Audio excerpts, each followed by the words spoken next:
Welcome back to the podcast, everyone. I'm Will. I'm joined by my co-host over here, the Grease. Say hello, Grease. Buckle up. It's whiskey news time. All right.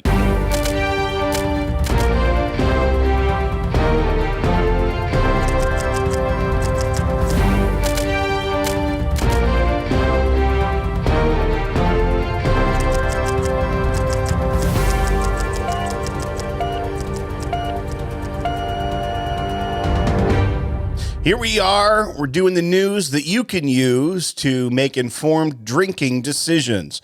So, Grease, this is a big one because, you know, we love talking about new releases because that's what everyone wants to hear about is more new releases. Will, first of all, we haven't been on in like 3 weeks, and you look great.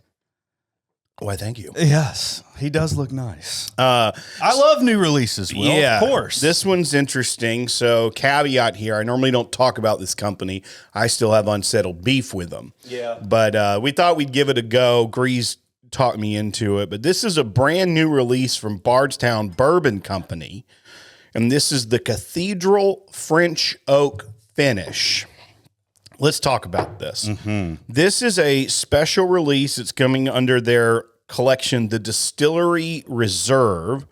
In this first one, A reserve for what? Can we just talk about that? What does reserve mean? No, it means like everybody uses reserve. They hold back special stock. This is like reserve stock. It's better. Okay. That's what they mean by it. Okay. So this one, So you just say reserve when you want it to be better. yeah. Okay.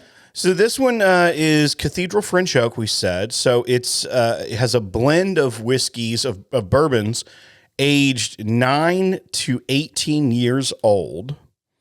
And the proof is 110.1.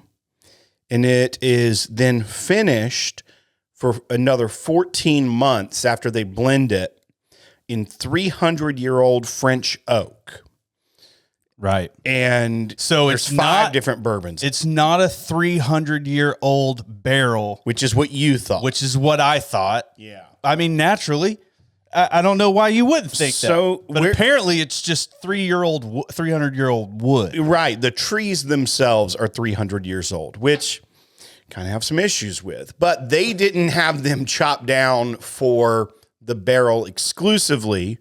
They had them, they got wood from the, I guess it was leftover scraps that they made this barrel out of from the trees that were cut down to restore the Notre Dame Cathedral after that fire that happened That's in not 2019. in Indiana. That's the real one. Right, not Notre Dame, Okay. the university, Notre Dame, the cathedral in Paris that had that tragic fire in 2019. So it's not American oak. No, these trees were apparently planted by Louis XIV in like the 1700s. Okay. So they harvested these trees to restore the iconic Notre Dame Cathedral in Paris following the 2019 fire. Their intricate grain and unparalleled density, strong enough to restore the cathedral's famed spire, infused the whiskey with a character as profound as the history they represent. So 14 months in this barrel. It is interesting to me because I almost wish they had gotten these barrels and made a $500 release that were single barrels. Just a whole, just a full age. And you age the whole thing in there. Yeah. Like, why 14 months? Well, that they're sounds just fine. They're finishing in it. And part of some of the criticism or the notes that people make about why flavor of bourbon has changed over time when you taste like really dusty bottles from 100 years ago or even 50 years ago is how much deforestation has happened, how much oak has been harvested in construction, in every use of oak, in making barrels, that the oak that we use now are less mature trees. Therefore, they don't have as much grain to them. It's younger wood. So, and how do you tell if it's 300 years old? Is it like you count the rings? You count the rings, baby. So there's 300 rings? I don't know how many rings they get a year. I don't know if it's like dog years. I'm not an arborist by trade. So I think I am in my spare time. I think the whole ring thing happens like Oh, it's really cold now. Oh, it's really warm now. Oh, I don't know. It does this thing. Well, it adds rings. They know that this grove of oaks was planted by Louis XIV. They used it specifically because it's harder wood, it's more mature, so they could use it for the spires, the restoration of Notre Dame. But that's what I think. I think it's very interesting use of it. But I'm concerned that it's not in the oak long enough, only 14 months. It almost feels like a waste of these barrels to some degree. Yes. Because there's a lot of rich flavor that could be in that they're missing out on. Yeah, my biggest beef with that is we don't know what that barrel influence is. It's a really cool story. It's really awesome. It's very old wood, like you said. Yeah. They don't make them like that anymore. They can't. They can't. There's not enough oak. There's not enough. That's old oak to be able to do that. So why not take that barrel and age it in that for 8 years and then throw a $500 price tag on it? Now, like, I mean, that sounds something cool, even though I'm not a huge fan of the $500. Well, no, but if it's a 300-year-old barrel, like the tree was 300 years old, they're saying this is like old school. We love the way French oak gives character to whiskey in some of the other finishing products we've had, or even full age. Like I believe the old Charter oak was straight aged I don't think it was finished. That entire run of barrels was in French oak. Now, you're talking about the Buffalo Trace release. Correct. And then there's is it Penelope that like the architect has some French oak staves, a part of the barrel, things of that. Like a lot of people, Maker's Mark uses French oak in the 46. There's a dual-edged sword here because the price point at first, I'm like, this is a really great price point. It's $99, which is honestly for this whole story thing, that's abnormal. Here's the caveat. Okay. It's a $375. So you can get into it for a cheaper dollar amount, but at first I was like, $99. That's a steal. Of course I'll buy that. Yeah. Even though, like I said, aforementioned beef, but that I was really pumped about the price point. $375 means, it's a $200 bottle effectively. To their credit, they're getting more in the marketplace by doing it as $375. Yeah. So yeah, I mean we've talked about that a few times. Like we don't hold it against them. And unless they say the price, and we're like, that's a good price point, and then we're like, oh, wait a second. It also is 9 to 18-year-old bourbons in there, 5 different bourbons. There was a breakdown, actually, I can pull it up, of what each percentage is. And it's aged stocks that they're putting in here, and that they're using a barrel that didn't come cheap. I can't imagine purchasing the wood, then having it milled and properly made into a barrel. I mean, that's kind of wood that you would go and buy a shard of, and it would be like rebuilding Notre Dame. Yeah, I'm sure you probably can buy that. Yeah. I mean, meteors and stuff. I mean, they do all that kind of crap. So there's 45% of it is 14-year-old bourbon. That's pretty good. 37% is 18-year-old bourbon. 10% 11-year, 5% 9-year, and 2.5% 17-year. So, dude, 15% of that is the 9 and 11-year-old. Right. Like, why on God's green earth wouldn't they just? I don't understand. Make it go further. Well, first of all, 9-year-old, 14-year-old. Like, if you could age state that at 14 years old and that be the lowest whiskey in there, and yes, you say buy to 15% of the product, I feel like that would bring even more money. Yeah, but at that point, it's going to sell out. Regardless. It's a cool story. They probably wanted to get, I think they will make more by having more stock, by being able to dump some 9 and 11-year-old whiskey in there than they would make by pricing it a little higher. Here's the deal. 9 and 11-year-old bourbon, fabulous. Right. Like it doesn't, I'm not bummed about that. I'm just very curious as to. It's obviously it's going to, because I would assume, Will, that the 9 and 11 years was going to be 40% of this product. Yeah. I did too. And I it's assumed nowhere near it. the bulk of it was going to be the younger stock, but it's not. So credit to them on that. Good on them for that. I mean, yeah, I'm not upset. Not upset at all. Fusion Series. By the way, Matt Porter gave us a semi shout out. Yeah, that was very kind of him. It's mainly me. Yeah, he more mocked you. Making fun of me, but it was great. Matt Porter, you're the best. The YouTube comments on that video absolutely suck. We're with you. That's all I'll say.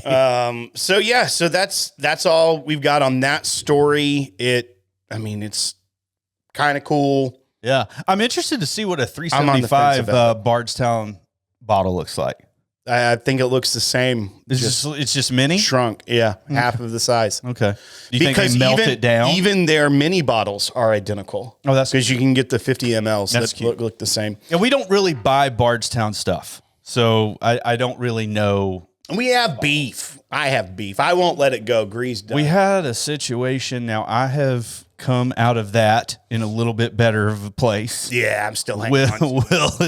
Will hangs on to things a little minute. He holds on to it. Certain things. Justifiable things. He does. All right, Will.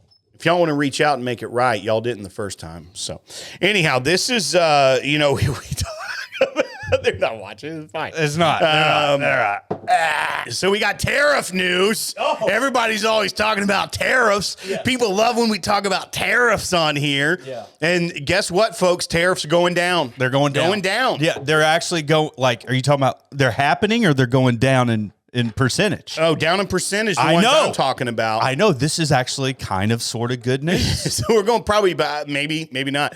We're going to probably pick up some other tariffs, but good news. Yeah. This is from Reuters. India slashes bourbon whiskey tariffs amid intensifying Trump criticism. India has slashed tariffs on bourbon whiskey from 150% tariff to 100% tariff. Yeah. So and India has lowered tariffs on American bourbon imports from 150% to 100%, offering a much-needed boost to U.S. whiskey distillers, making local buyers and industry experts happy. So Jack Daniels, instead of it being $75, it's now going to be $60. Is that kind of what we're dealing with? Yeah. Something like that. Yeah, it's... Number one, when I read that article, I was like, you've got to be kidding me. Like, on what planet? I didn't even know 150% tariff was a thing. Oh, it's a thing. It's a thing. Well, and for them to be like, this is good news. They're going down to just double the price. Yeah. So the basic customs duty on bourbon will be 50% with an additional levy of 50%, bringing the total to 100. Previously, it was taxed at 150%. What's a levy? I mean, I know it's a tax. A levy is a tax. Okay, but it's also a barrier for water. Different levy. Is it spelled the same? Yes. Cool. But apparently there will be no change on imports of other liquor products, which are also taxed at 150%. So it's just somehow whiskey? They got a sweetheart deal on American whiskey. This is following the Prime Minister Modi visiting the White House last month. But this is a quote from... We need the whiskey. We need it cheaper. A partner at PwC India. It signals that the Indian government is willing to explore changes in tariff items for strategic partner companies. So one, I think it's interesting that... It's interesting to talk about because it is very funny. Obviously, India has, I think, the second largest population in the world. It's like top 5 for sure. They've got a good whiskey market too. China, Indonesia has a large population. India, and so it's up there as far as the population.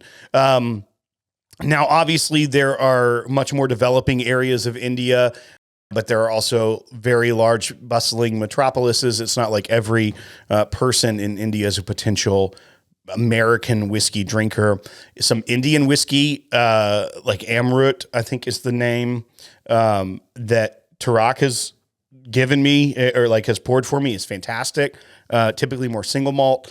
So it is interesting though, that when you start to see all the hype and the craze and, oh my goodness, they may do a 25% tariff on American products going to Europe or to Canada, where they may not buy it.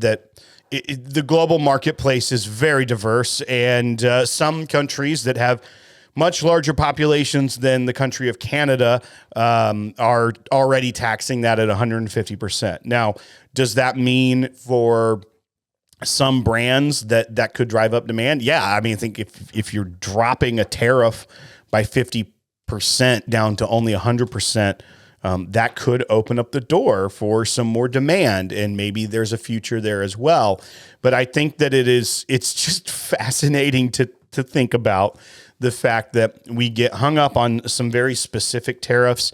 We've had so many comments on our YouTube videos from our friends to the north that are saying, I will never drink American whiskey again. It's like, okay, fine. Like, I also love that it's somehow directed towards us, as if we have control over tariff power. Yeah. Well, I mean, it's a retaliatory tariff. Right. But it's like, I mean, you and me, like as if we have some sort of 100%. some power over it, or like you're really sticking it to us. Dude, YouTube commentators, man, they have no idea what's happening. Yeah. They just literally, y'all don't.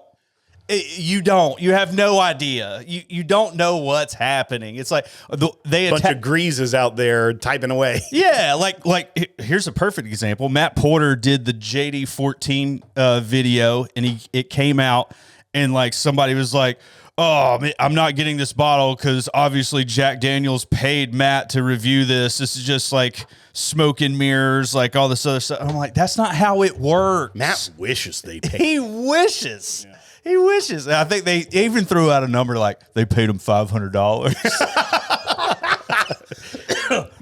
Which is like probably a cheap endorsement. Completely unrelated. If anyone wants to pay us $500 to say good things about your whiskey, we're for sale. No one's done that yet. We promised to say one good thing about it. That's been our rule the whole time. Yeah. It's like we're not gonna review a whiskey. you don't have one thing. The best review for whiskey that like we don't like is, and we should start doing this. If we pour it, take a sip, and then go, "This is neat." Because it's a factual statement. We are drinking it neat. Yep. This is but neat. It could be really conferred that this is a neat whiskey. And we can double down on it. This is a neat whiskey. It's so neat. Oh my gosh. I drink this neat whiskey and I'm drinking it neat. Oh, I love it. Yeah. I love neat. I love neat things. Neat whiskey. So good. That's funny. I like that. Y'all probably didn't. What is that? No, we're the same height. That is neat. Yeah, that's what it should be. From Orange County. Great movie. Great film. That's, that's what that's from. Oh yeah, it's when Harold Ramis is on ecstasy. And he's on ecstasy, and he goes, "We are the same height." That is neat. Jack Black running out of a burning building. It's great. He starts telling everything. That's not. He shouldn't have said that. One more thing though is that. Diageo and Pernod, which owns Wild Turkey, I think that's Campari. But they operate it's a $35 billion spirits market in India. Okay. So that's a pretty good chunk. So $35 billion spirits market. If you can get some more brands that lower that huge tariff that gets passed on to the customer there. I think that's really interesting. And that once because again, that's what that's like a 34% drop in price. Yeah. Like if I'm going in there and there's a Weller 12 year, that I'm used to paying $150 retail for, now it's $99. Right. I mean, I don't think that I wouldn't buy that. So we're going to have Canadians commenting how much like they'll never drink American whiskey again. And then we had one. And then, we've had many. But then we're going to have a bunch of people from India like, I'm just getting into this. Jim Beam, I love it. Dude, we're already huge in Qatar. Yeah. Where's Qatar? Yeah. That's in the Middle East. And it's illegal to buy bourbon there. So well, we're pretty big there. The Qatar audience. Huge fans. So here's our final news story of the day. Is it final? Well, we've got one more that you sent me that's not really a news story. It's just kind of fun. It's kind of awesome. Yeah. So we just had to. We don't normally read off lists because they're ridiculous. Like, the Rob Report's top 10 whiskeys, Men's Journal, Gear Patrol, all those are always putting out the top 10s. Fork and knife. Now this we saw, and we're like, you know what? This is a top 10 list we need to go into. We need to do it. This is from the Clarion Ledger out of Jackson, Mississippi, their newspaper. This is the Just headline. read the headline. Ever wonder what the most popular bourbon is in Mississippi? We have the top 10 list. Yeah, and I'm sitting here, I'm like, I didn't know outside of Old Soul, and who owns that again? Cathead or Cathead Distillery, yeah. Out of Jackson. Yeah. So, which by the way, the article's coming out of there, and I'm like, I don't know of 10 products that come out of Mississippi. I'm sure there are. That's because you read the headline. I know. I'm sure there are. Continuing. Yeah, so this is the cash to bottle. So it's not one of the top 10 most popular Mississippi bourbons. That would be a different list that couldn't probably reach 10 because there is the Rosedale Distillery in Mississippi Delta. There is the Old Soul, Rich Grain in Canton, as well as Crittenden Distillery on the Gulf Coast. So that's 4 distilleries that are Mississippi. But 3 more than I thought. None of those are in the top 10 list because here's how they compiled this, which is actually the best way to compile a top 10 list is not to have me tell you or Grease tell you or some other writer tell you what you should be drinking. It's data driven. They just went to the Mississippi ABC because they have a control system in Mississippi. There are some independent stores, but Can somebody pull the Excel sheet? They went and asked the ABC, based off volume of sales, what are the top 10? So we're bringing them to you courtesy of Mississippi. Hell of a list here in Mississippi. I love this. Hell of a list. Should we go 10 to 1 or 1 to 10? Here's the deal. I don't know what's more shocking. Yeah.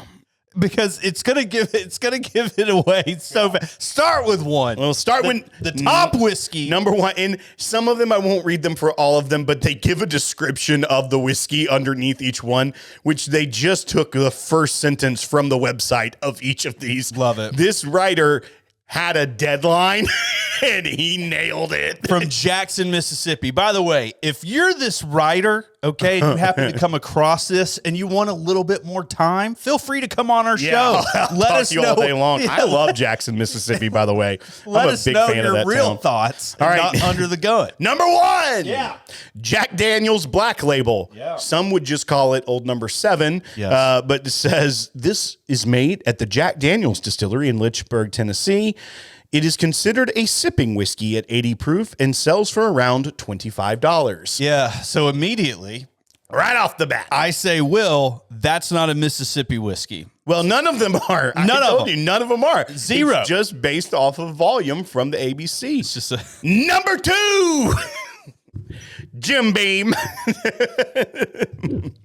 Number 3, Evan Williams Black Label. This is made at Heaven Hill Distillery in Louisville.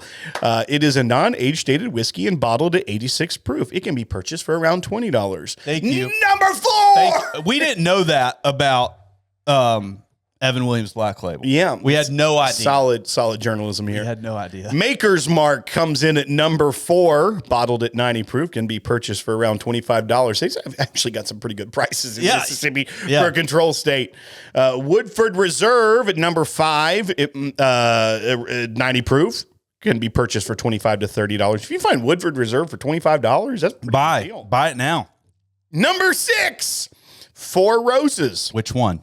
The 80 proof, Old Yellow Label. Oh, dude, I once drank a whole bottle of that in one day. It was bad. It was so. Lauren had to drive me 4 hours home the next day. I barely made it. You're in a better place now. I am. Yeah. Number 7, Gentleman Jack. So 2 Jack Daniel's products representing on the list. Number 8, Curveball. Big surprise here. This is pretty good. This is Kentucky Tavern. 80 proof, $20. It's owned by Sazerac, and it is bottom shelf swill, but number 8 in the state of Mississippi. Number 9. That's some blue collar stuff right there, bro. George Dickel. And this is, I'm guessing, just the standard number 8 George Dickel, which is 80 proof and $20. Somebody told Mississippi, though, that is a vitamin supplement. So that is why it's in the top 10. That's fair. They think it's adult vitamins. 100%. Number 10, oddly, one of the best on the list is, time out though. There is a caveat. This is what happens when you've got a deadline and you don't pay attention. Number 10 says is Wild Turkey 101, which is great. Yes. Wild Turkey is made at the Wild Turkey Distillery in Lawrenceburg, Kentucky. It is bottled at 80 proof and can be bought for $20. There is the 80. Only if it was in the name, Will. There is the 80 proof Wild Turkey. And then there's Wild Turkey 101. We're going to need to reach out for clarification. Yeah. Was this the 80 proof version or was it the Dirty Bird 101? Because if it's 101, we don't great know. Call, Mississippi. Good on you. Yeah. Good on you for putting that in the top 10. If it's the 80 proof, what are you doing? Yeah, we don't even know. What are you doing? When's the last time you bought an 80 proof Wild Turkey? Never. I don't think that I've never I purchased ever it. have. No. Like, that would be a good Grease goes to the store. Or like, I can't believe I've never bought that. Yeah, One there's of a those. reason. You have the 101. There may like be a $5 couple bucks more a piece. Bang for your buck. You're going for the OG, the Dirty Bird, that Wild Turkey 101. Oh, Yeah. Will Gobble, Will gobble. went all sports announcer right there. Gobble, gobble. Okay. I wonder if PETA is still doing this thing. Like if they're still. They did. That was for Thanksgiving. I know, but I shots. feel like there's a relationship there that's not going to end well. I don't know. There was in Nashville, bro. There was 70,000 turkey hunters here, like last week convention? for a convention. 70, and I saw it when I was looking up some wild turkey stuff, and I was like, "This is fascinating." And the first thing I thought about is, I wonder if PETA's there. Protesting could be. No, I think they're in bed with wild turkey. Oh, but that's different. I don't think so. All right. What I can before we get to your little Instagram story you saw, can I tell my distant relative story since we're talking about killing animals? Oh, can you say that story? I'll say it. Speaking of PETA, I mean, he's long gone. He long- said they can't come after him. in fact, this whole entire story is long gone. This story does not exist in today's culture. I kind of want to bring it back. I don't know. Revive the family name. So my parents were spending some time with my mom's uncles, so my great uncles, and they were talking about family stories. One of them's really into genealogy and has done a lot of research. That's the dumbest. How are you really into cool. genealogy? He's an elderly man. 23 and me it. First of all, you don't get everything you want from that. I don't know that he hasn't done that, but he has a lot of great notes and notebooks and things filled. And so some people like to do things the fun way instead of just giving the government and the Get Mormon. on with your genealogy. Get on with it. So- Uncle Jerry. He was talking about, I guess it would have been my great granddad. Yes. So it was my mom's great granddad. Granddad Morgan, we'll call him. Never met him. He was long gone. But so big part of my family's from a small town called Walnut Grove, Alabama. They like bulls down there. And some of my family, like my grandmom's maiden name is what all of this family's last name is. And like the main street is that road. Yeah. So, dude, Will's family just big flexing down there and Big deal. Trot Walnut Grove. Walnut Grove. Walnut Grove. We call it the Grove. So they were talking about great granddaddy Morgan, and he was a big fella, and he would butcher and slaughter the bulls for people in the area. And like they had a bull they needed slaughtered. Yeah, we get it. They go to great granddaddy, and he had a very unique way of butchering. this. And unique butchering style. I don't know how the butchering went. That was probably pretty orthodox. That is true. But I would butchering say is an art. That's an art. The initial kill, if you will, was a little, he had some artistic flair to it. He had flair. Apparently, what great-great-granddaddy would do is he would grab the bull around the neck. Yeah, as like in a headlock. While it's alive. Yeah. The bull is alive. The bull is contained in some environment. Maybe not, but he just going. This big man get it in a headlock. Grabs it. Like he's about to give it knuckles to the head. Well, and bulls have hordes too, so I'm just sitting here like, what's the process? Continue. He probably did it pretty quick. I feel like he had this process down. Yeah, I don't think he prayed with the bull before it did it. If you got kids in the room, you may want to step out for a minute. It's just a little gross. He'd headlock him, and then he'd take a mallet, like a small sledgehammer, like a steel mallet, like a 10-pound hammer kind of thing. Okay. And he would bop it on the head to either stun it, knock it unconscious, because I feel like this is the most precarious part, because once you get it, you got to bop it pretty quick. Or else you're going for a ride. I would imagine that's the case. Yeah. So hook and bop. Then once he's bopped, he'd take a knife and cut its throat. But he didn't stop there. He'd take a cup. He'd catch the blood coming from this bull's throat. And then that man would drink it like a man. They don't make them like that. They don't. And you know why? Because it's called being canceled. Like, I don't think you can do that. I don't know. I mean, not in a small town. Maybe in a small town. Maybe, I mean, if you know the law enforcement, you could probably get away with it. I don't know if there's I don't know. What's his name? Great-granddaddy Morgan. I don't know if you can. I don't know there's a law against it. I mean, there's not a law against it. This is small town Alabama. I don't think there's an ordinance about drinking the blood of a freshly killed bull. If there is, that's probably because of him. Like, that was after the fact. Dude, what if that bull in that moment leading up before it gets hit in the head? What if it was just like, this is the greatest day of my life. This guy's finally getting a hug. You know, he's gonna feed a family, that bull. He better feed like 5. Well, he already fed great-granddaddy. Gave him a little afternoon pick-me-up. He may have had an iron deficiency. I don't even know why. The medical records weren't as good back then, so he may have had like an iron deficiency, and he just craved bull blood. I don't know. You might be right. I'm onto something. You're not onto something. It's a great story. It's a great story. I don't know. Yeah, I'm gonna. I don't know. When the wheeze comes out, that story's being told. Let me tell you about great-granddaddy Morgan. All right. So I was surfing the internet. Okay. My algorithm got fed, and there's this guy who owns a bar who got on there. And in fact, I'll show you the clip right here. I've got it recorded. We'll hit that. One of my staff members here at Texas, Arizona hates that we charge cover. So I was thinking about getting rid of it, but I figured I'd do one better, and I'd allow the customers to start charging us cover. Let me explain.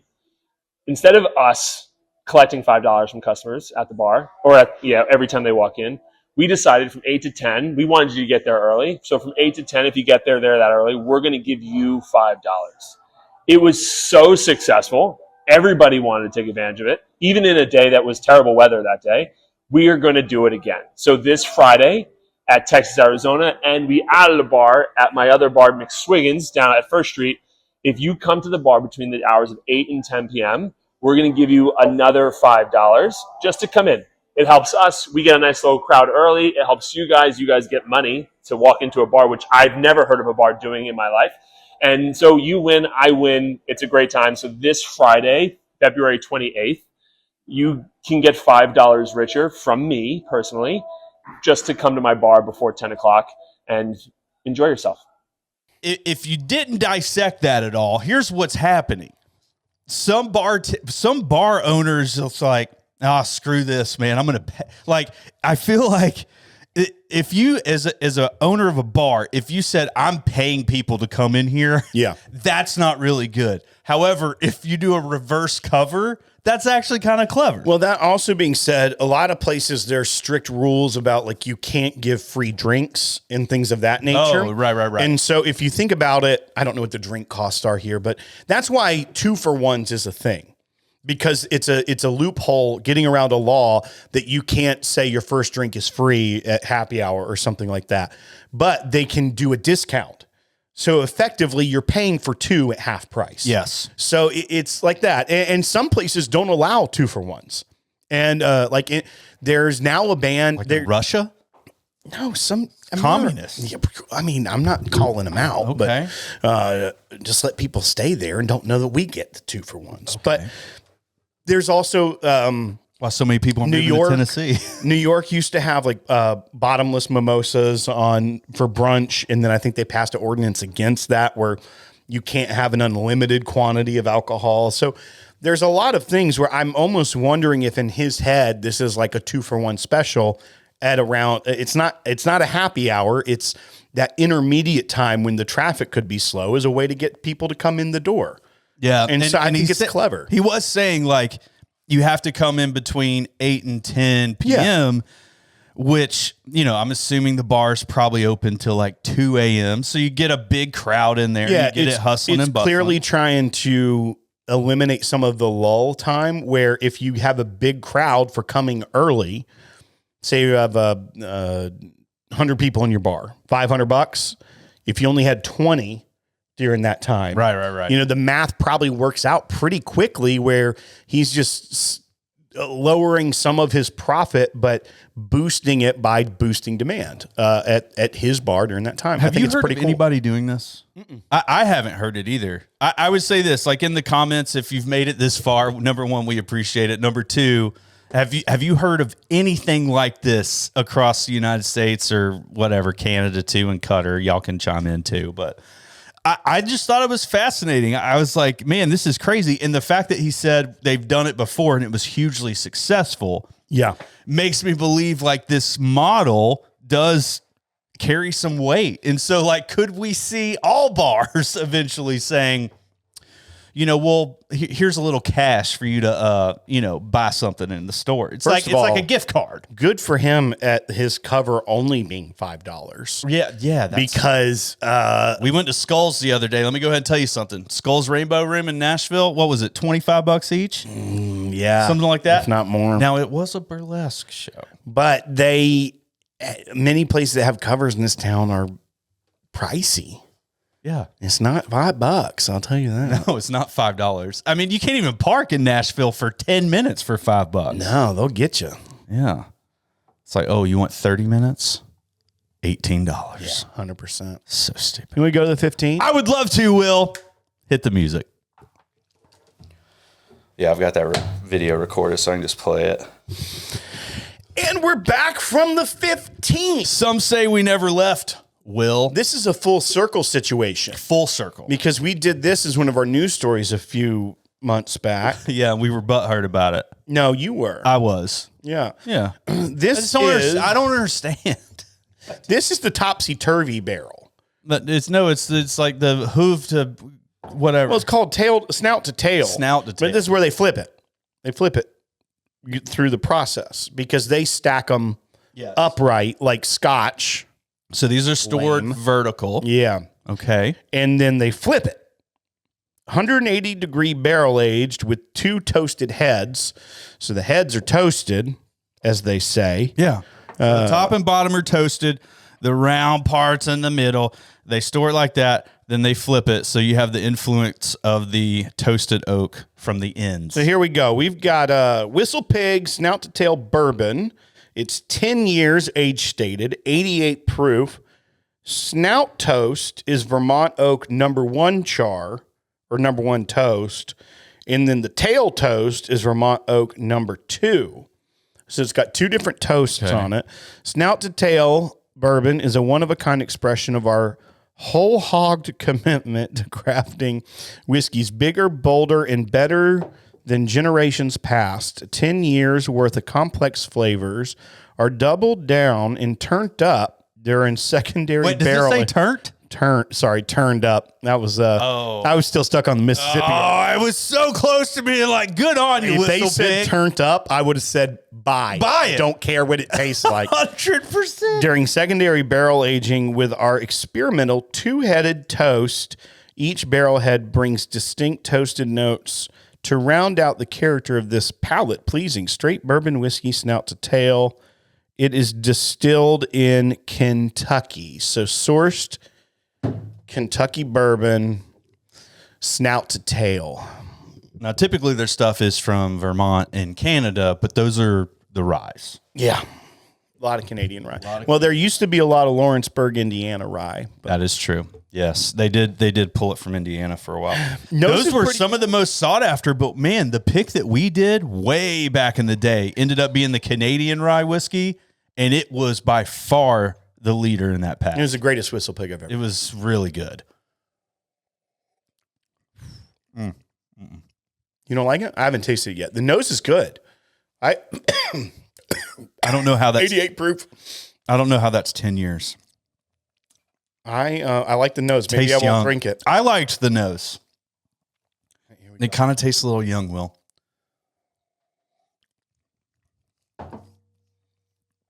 I don't taste youth notes. It's like a sour butterscotch. There is something sour to it. Yeah. Yeah, I'm going to drink it again. Okay. I need you to drink it again. It's 88 proof. It tastes very thin. Yeah, it's in. For sure. There's no finish. However, I don't know if I would want to finish. I'm just being honest. I'm just saying. Even if they paid us $500, I would still say this. I would say this is neat. Yeah, This is neat bourbon. I don't. All right, I'm working my way through it. I'm going to give some thoughts in a minute. I'm not working my way. Let's see. I'm going to drink a little water, and maybe that'll help him. Here's the deal. We just came off of this freaking 6-year-old It's always a single barrel mistake. It was cast strength. purple top. We should plan out before we do I don't stupid think stuff. we should. I don't think that's how this works. I don't think it's fair to the Snout-to-Tail. Well, they shouldn't have called it Snout-to-Tail. I like it. Like bottoms up or something. I don't know. Can you do that? Bottoms up? Like bottoms up, man. You don't love it. I'm trying to decide what I taste on it. It's sour butterscotch is what I get. Sour. I get a very slight vanilla, not a lot of sweetness. Honestly, it tastes like this was extremely high proof and they cut it a lot because the flavors are just very muted. It's not balanced at all. It's not, dude. It just goes somewhere, and then it's like, I don't like where that's headed. I have some nice, I've had a few sips of it. I've let it sit in my mouth. There's a nice, light, lingering toasted oak flavor. Yeah.